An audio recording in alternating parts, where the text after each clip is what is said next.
নমস্কার বন্ধুরা, সবাই কেমন আছেন? নিশ্চয়ই ভালো আছেন। চন্দনা ফুড হাবে সবাইকে স্বাগত জানাই। তো বন্ধুরা, আজকে বর্ষবরণের দিন, আর মাত্র কয়েক মিনিটই বাকি আছে 2023কে আমরা বিদায় জানিয়ে 2024কে স্বাগত জানাবো। আমি চন্দনা আর আমি চন্দন। আমাদের চ্যানেলের সকল দর্শক বন্ধুকে আগত শুভ নববর্ষ 2024-এর প্রীতি ও শুভেচ্ছা জানাই সকলকে। তো বন্ধুরা, 2023-এর সমস্ত দুঃসময়কে ভুলে 2024-এর শুভকামনা রইল সকলকে। আপনাদের আশীর্বাদ এবং ভালোবাসা নিয়ে এই পর্যন্ত এগিয়ে এসেছি এবং সামনে এগিয়ে চলার পথে আপনাদের সহযোগিতা এবং ভালোবাসা পাওয়ার আশা করব। আর দেখুন, ঘড়িতে এখন 2023-এর অন্তিম সময়। দেখুন বন্ধুরা, ঘড়ি বলছে 2024 এসে গেল। তাই 2024কে স্বাগত জানাচ্ছি এবং সমস্ত দর্শক বন্ধুদের আমাদের চ্যানেলের পক্ষ থেকে 2024-এর অঢেল অনেক অনেক শুভকামনা রইল। সমস্ত দর্শক বন্ধুরা, আপনারা সবাই সুস্থ থাকবেন, ভালো থাকবেন। Happy new year, happy new year, happy new ইয়ার। এবারে আমরা কেকটা কেটে হ্যাপি নিউ ইয়ার সেলিব্রেট করছি। বন্ধুরা, আপনাদের জন্য রইল একটি মিষ্টি মুখর রেসিপি। এখন আমরা কেকটা কেটে নিচ্ছি।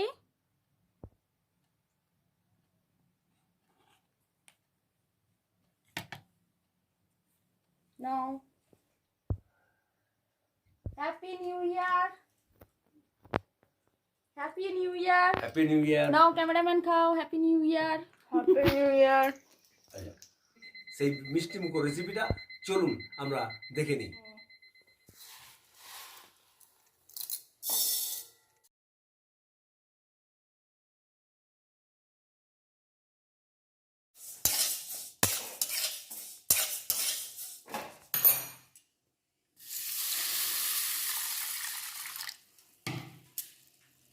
ডালটা এবারে ভালো করে ধুয়ে নেব। ডালটা ধুয়ে নিয়েছি আর ডালের সঙ্গে জল নিয়ে চলে এসেছি। ডালটা এখন ভালো করে সেদ্ধ করে নেব।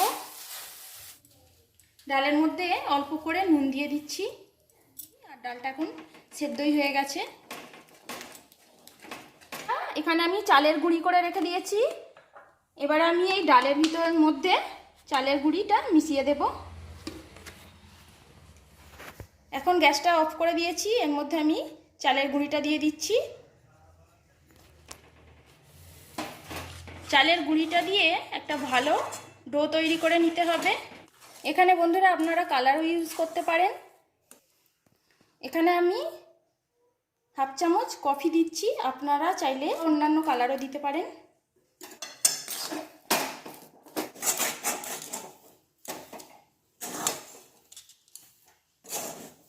এখানে একটা থালা নিয়ে নিয়েছি, এর মধ্যে আমি একটু তেল মাখিয়ে নিচ্ছি। এবার ডালের পুরটা আমি এখানে নামিয়ে নিচ্ছি। এখন এটা প্রচণ্ড গরম, তাই একটু ঠান্ডা হওয়া পর্যন্ত আমরা অপেক্ষা করব। আজকে আমি গুড় দিয়ে পিঠাটা তৈরি করব, তাই গুড়ের একটা ভালো করে শিরা তৈরি করে নেব। ডেস্কি নিয়ে নিয়েছি, ডেস্কির মধ্যে আমি এবারে গুড় ঢেলে নিচ্ছি। গুড়টা যেহেতু অনেকটা মোটা, তাই একটু পাতলা করার জন্য একটু জল দিয়ে দিচ্ছি। আর শীতকালে এমনিতেই নলেন গুড়ের সমস্ত জিনিসই খেতে খুব সুন্দর হয়, তাই আমি গুড় দিয়েই এই পিঠাটা বানাবো। গুড়ের মধ্যে কয়েকটা এলাচ দিয়ে দিচ্ছি। শিরাটা পুরো ফুটে গেছে। এবারে আমি এটা গ্যাসটা অফ করে এবারে এটা চাপা দিয়ে রেখে দেবো। এবার পিঠেগুলো তৈরি করে নেব। পুরটা এখন ঠান্ডা হয়ে গেছে। আমি এবার এটাকে ভালো করে মেখে নেব। মেখে নেওয়ার আগে 2 চামচ ঘি দিয়ে দেব।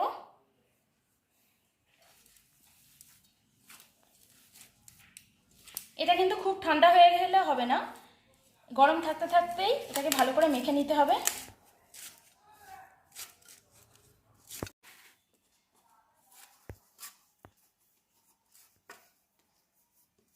পিঠার ডোটা পুরো তৈরি হয়ে গেছে। আমি এর মধ্যে একটু তেল লাগিয়ে নিচ্ছি,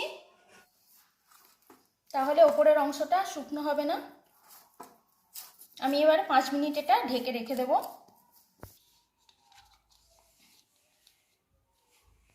তো 5 মিনিট হয়ে গেছে।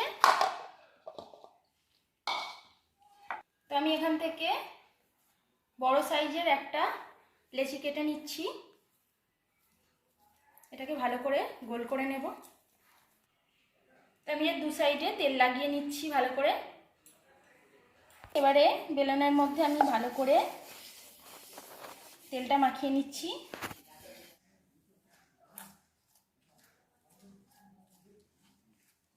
এবারে ওগুলো হালকা করে বেলে নেব।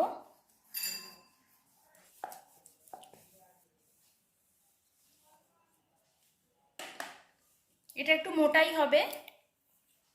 এবার আমি দুটো কাঠি নিয়ে নিয়েছি, এবার এগুলো দিয়ে আমি একটু ডিজাইন করে কেটে নেব।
বন্ধুরা, এখানে আমি পিঠেগুলো সব তৈরি করে নিয়েছি। তেল গরম করতে দিয়েছি, এবারে পিঠেগুলো আমি ভেজে নেব। আমি এবারে পিঠেগুলো এর মধ্যে ছেড়ে দিচ্ছি।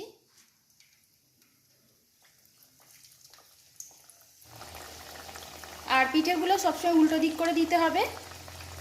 পিঠেগুলো এবারে উল্টে দিচ্ছি। এক সাইডটা ব্রাউন কালার চলে এসেছে। পিঠেগুলো এবার ভাজা হয়ে গেছে, দেখুন একদম লাল লাল হয়ে গেছে। এবার এগুলো আমি গুড়ের শিরার মধ্যে দিয়ে দিচ্ছি। 5 মিনিট রেখে দেবো, তাহলেই এর ভিতরে সব রসগুলো ঢুকে যাবে। আমি বাকি পিঠেগুলো ভেজে নিচ্ছি।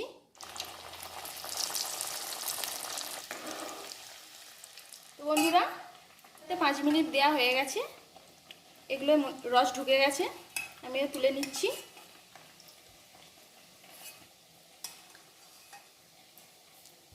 তো বন্ধুরা, আমি খুব একটা ভালো ডিজাইন করতে পারিনি, আপনারা কিছু মনে করবেন না। আপনারা অবশ্যই ভালো ডিজাইন করবেন, কিন্তু খেতে অসাধারণ হয়, যেমনই ডিজাইন হোক না কেন। বন্ধুরা, মুগ ডালের পাকন পিঠে একদম রেডি হয়ে গেছে।